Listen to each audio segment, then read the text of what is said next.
Appreciate everybody being with us. Obviously, pleased with yesterday, pleased with our approach, excited to come back home and play the Bears.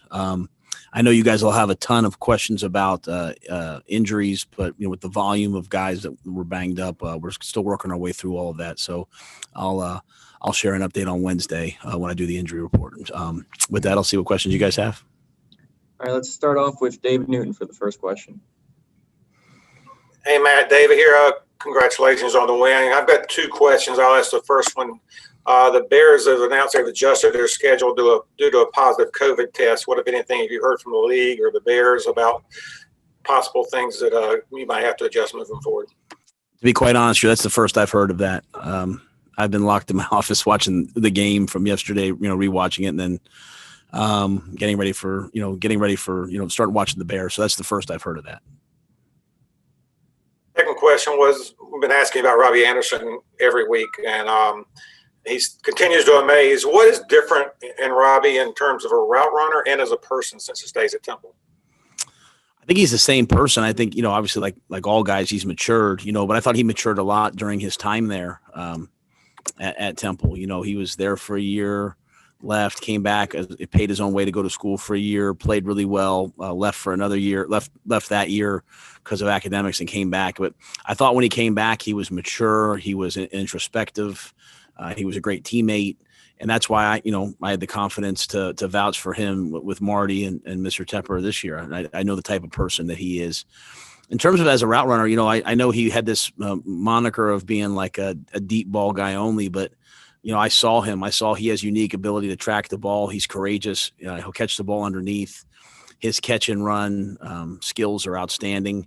So, we saw him, and I think Joe studied him, and as Frizz, who coached him, but they studied him in the NFL, they saw signs of his ability to catch the ball underneath like he's doing right now. So I'm excited for him, but none of it comes as a surprise. We have a lot of confidence in who he is and the type of player he is.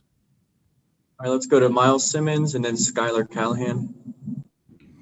Matt, what's working right now with pass protection? You guys are not giving up any sacks in the last couple weeks. I think we're doing a good job of making sure that we handle the blitz. Our guys are working together up front as an O-line to handle the 4-man rush. Our backs and the tight ends get involved to chip when needed. And I think most importantly, Teddy does a great job of directing the protections to handle the blitzes and to make sure we have the most favorable matchups in our drop back protections. And then the ball gets out quickly, guys get open. A lack of sacks and a lack of quarterback pressures is as much on the receivers as it is on the offensive line. And I know, maybe that sounds, counterintuitive, but it's not. The sooner you get open, the sooner the ball can get out of the quarterback's hands. And so I think like all of our other positions, our offensive line, it gets better and better each week. Hey, Matt, congrats on the win. Hate to turn to the negatives, but 6.5 yards per carry for Atlanta yesterday. What did you see from the run defense? Was it just not filling gaps, not finishing tackles, anything that you saw in particular? Well, we know that they were going to come in and run the football. That's who they are, and they do it really well. I thought the biggest issue was just in our movements, our defensive line not getting in the gap and really making it an unclear picture for our linebackers.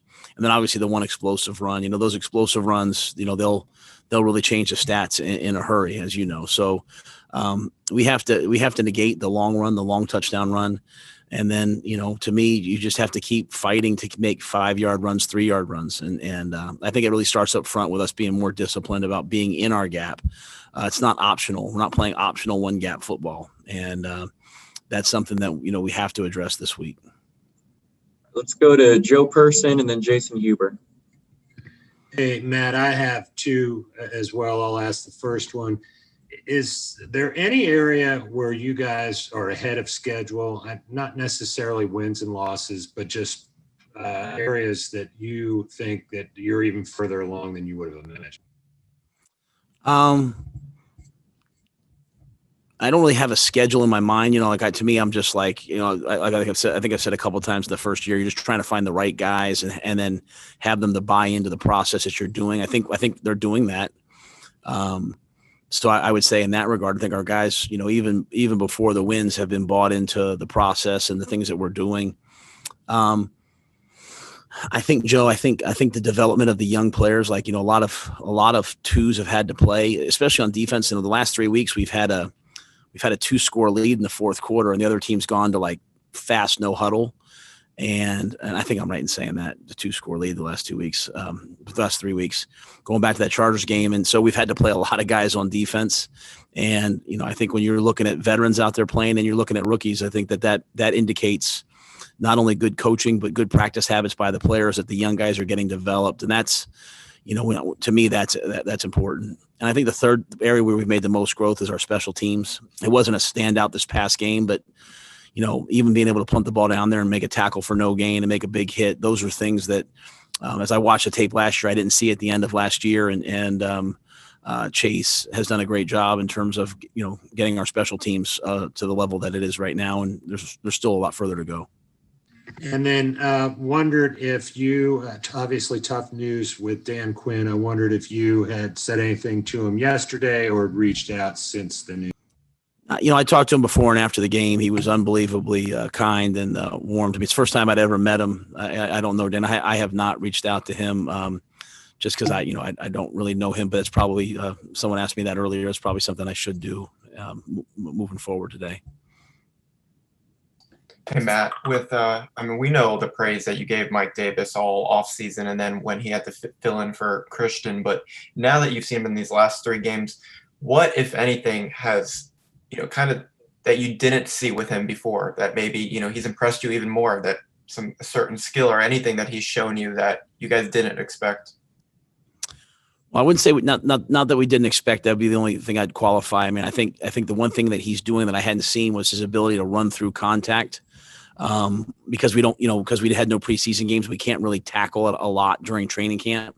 So, we thud and the ball carrier kind of gets thudded and stops. But the run that sums up the day for me yesterday was, I think it was the screen where he reverse field and he ran through a couple tacklers to get out of bounds. So it was elite physical attributes, but also really, really good mental awareness of the situation. I think that was right before the half. And, that's the thing for me that, I kept saying it, we knew that Mike was a good back. Joe knew he was a good fit. Jeff Nixon, who to me, when Jeff says he likes a back, I always trust him because he's been right over the years so much. He really thought that Mike would do this. I mean, we thought that this is who Mike Davis is. But to see him, again, the physical nature of, trying to punish defenders, carrying piles for an extra yard, an extra 2 yards, those are the things that you don't notice in the moment, but they add up over time. And just because the way we have to practice, I don't know that I ever saw that, but I'm seeing it now. Let's go to Elena Getzenberg and then Mike Solarte. I have 2 as well, but just to start, I was curious what went into the decision to have 2 guards inactive yesterday and kind of what was the plan if someone, God forbid, had gone down? Yeah, Trent Scott's been playing guard for us and tackle. Like he played guard until Russell got hurt. So Trent's kind of a swing all 4 guy. Greg, obviously with Russell's, injury, so Greg was up. Trent, because he can, play guard and play tackle. So he gives us another, tackle, and then Tyler to just make sure we have another center. And Tyler also can play guard. So those are always hard decisions. I mean, I love Dennis. I love Sco. Those guys they've played a lot of football for us, but just with our injuries at tackle or the past couple of weeks at tackle, knew we needed some bodies up there. And then Trent would go inside if needed, or Tyler. And then I was curious, I know you don't want to talk about injuries yet with Dante or anything like that, but what did you see from Troy Pride yesterday? He ended up playing most of the game. I think Troy's getting better and better and better and better. He's getting more and more confident. And I always feel like for a corner, I've always felt like they need to get at some point burned for a touchdown and then come back and play well and be like, okay, I survived that. I don't know that has to happen to Troy. I think maybe more it's just he has to have that moment, that aha moment where he says, hey, I can do this. I'm good enough to play at this level. I'm good enough to play, man. And he's playing like he's already had that moment. He's out there playing with confidence, doing a good job. There's things for him to work on. There's things for all of us to work on. But the more he plays, the better and better he'll get. He's not getting all the reps because we repped Dante all week as well. They shared the reps in Rhule, and but then he got a chance to play a lot of plays in the game and playing against a great receiver in Ridley. And so he'll learn from this game just like all of us will. Hey, Matt, I only have one. I'm just going to give you one. I know you guys are a team, but as a coach that has built and kind of resurrected programs in the past, are you guys a team now through 5 games? I mean, where everybody's feeling that they're all pulling the oars in the same direction, and I guess the only person that can really sense that would be you, because you're around these guys and you know how they're coming together and working as one. Yeah, I think the week after the Buccaneers game was a week that we could have, fractured, or we could have come together. I feel like we've come together each of the last, I guess that would be 3 weeks, each of the last 3 weeks. But I also believe that being a team is a daily ongoing process. Like you could be a great team last week, and then all of a sudden injuries can affect you. All of a sudden complacency can affect you. All of a sudden discontent can affect you. Why is he playing more than me? Why is he catching this ball? All those things can happen. So it's just like a family, just like a marriage, just like being a parent. I'm only as good a parent as my last interaction with my kids, and we're only as good a team as our last interaction with each other. So I thought we played like a great team yesterday. I thought we were a team that played for each other and had a lot of fun doing it. But we will have to do that again this week. All right, let's go to Jonathan Alexander and then Steve Reed. Hey, Matt. Hope you're well. I don't know if this counts as a question that you want to answer Wednesday, but Christian has been on the IR for the past 3 weeks, and I'm just wondering, where is he in the rehab process? And is there any way you all could activate him this week or next week? Yeah, I think Christian, I think I'm okay saying this. He'll get a series of tests this week just to see his, or I think today to see his progress. So we'll, once the doctors say he's clear and he feels like he's clear, then we'll activate him. But I'm not sure exactly when that'll be. Well, Jonathan stole my question, Matt. Can you still keep him on IR moving forward if he's not ready this week? Is that correct? Yes, sir. Does he have to come off this week? No, he does not have to come off. It's okay. It's based on I guess him and his health.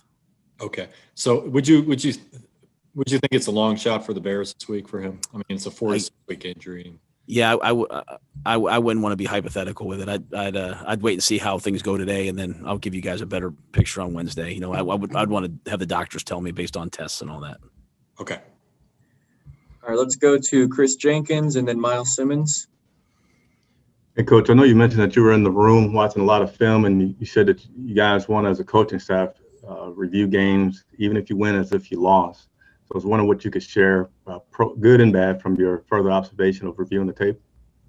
Yes, I mean, still too many pre-snap penalties. Jump off sides twice on defense. We've false start on offense. Field goal protection still isn't where it needs to be. I thought defensively, we didn't always set an edge to the defense. Too many, crack toss runs around the edge that we have to defend better. Again, I talked about the D-line, the movements and getting in their gaps and really defining things. So to give up a couple, longer runs and then one explosive run is frustrating for us. I thought offensively, I thought we did a lot of good things. We still have this lull coming out of the second half. I mean, we scored 14 points with 4 minutes and 35 seconds left in the first half. It was, we were losing 6-7.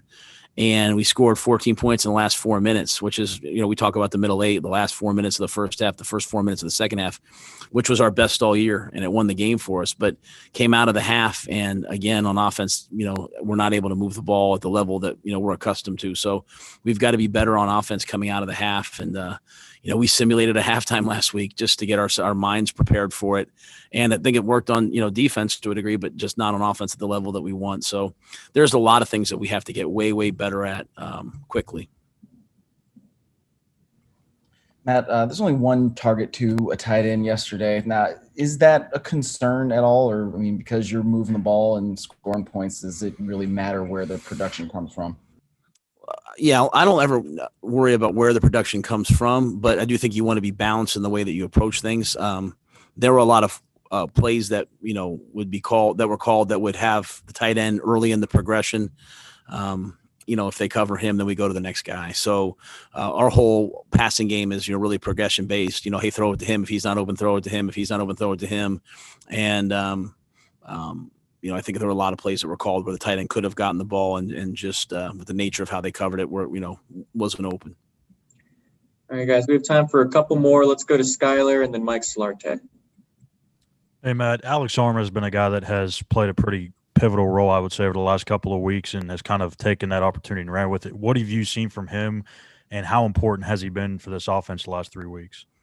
Well, the last 2 weeks, I've been really pleased with the way Alex has played, and it might not always be in the first half, but we've had the ball and we've been able to run off 5-6 minutes, whatever the time has been at the end of games, to cement the lead and win the game. And we put a fullback in a lot of times to do that. So whether he's been carrying the football or leading the way on power and the different runs that we run, I think Alex has been an impact player. And that was always my challenge to him. The fullback can't be the guy that, fits things up. He's got to be a hammer, and he's done that. The other thing about Alex is he plays really well in special teams. And this past week, when Mike went down, Mike got stepped on. Alex ran right into the game and was a third down / passing game. Tailback was there to run the ball as needed. So he gives us versatility, having another tailback in the game. When we need one. Coach, on the sack fumble, the Atlanta loss for 21 yards, the ball was out. Justin had a chance for a scoop and score, didn't fall on it. Atlanta did. I mean, the ball ended up getting back in your hands by a punt anyway, but what's the teaching moment there? Is it just get down on it? Is it, are you fine with the attempt at the grab to run it? Or, where do you stand on that? Because it's an opportunity, to change the field, flip the field, change of possession, all that. Yeah. So we do scoop and score to start every practice. Defense has a little circuit where they punch the ball out, attack the quarterback's hands. And the last one is they run down a line and they scoop and score 2 balls. And, really we refer to it as it depends on whether you're in the city or you're in the country. If you're in the country and you're all by yourself, then you always try to scoop and score. And those are game-changing plays. If you're in the city, if there's a bunch of people around you, then you fall on the ball. And so that might, as I say it sounds a little bit corny, but it's what we've always said. And so I think in that instance, when you're all by yourself, you've got to scoop and score and try to go make the play. Once you try to scoop and score and the ball bounces around, then the second time you just get on it. It was actually, I thought, a great hustle play by their player to go get on the ball. All that being said, to me, it just comes down to fundamentals. When we go to scoop and score, we always want to get to the side of the ball, not right in front of it, so our feet don't kick it. And without studying it, in tremendous depth, I would always tell Justin to pick it up, but it just comes down to the fundamentals of getting to the side and getting our hands in the proper position. And as you said, it worked out for us, but I would want him to try to scoop and score that ball. All right, we can get one more question in. Let's go to Josh for the final one. Hey, Coach. I actually have 7 questions. No, I'm just joking. Just one.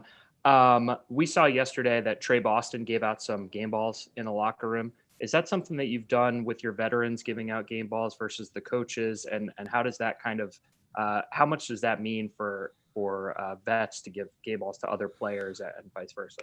Yeah, that just kind of happened because I was joking, saying, do we have to give out game balls every game? And Trey said, well, I know there's one guy that deserves it. And he started pointing at Mike, who was standing next to him. I said, well, then you give it to him. So then he did it. And it was just really a fun way for all of us to interact and relax and give the ball to Mike. And so, Mike, and I think we gave one to JB maybe, but that just kind of happened, and it was cool that it did. I thought Trey did a great job.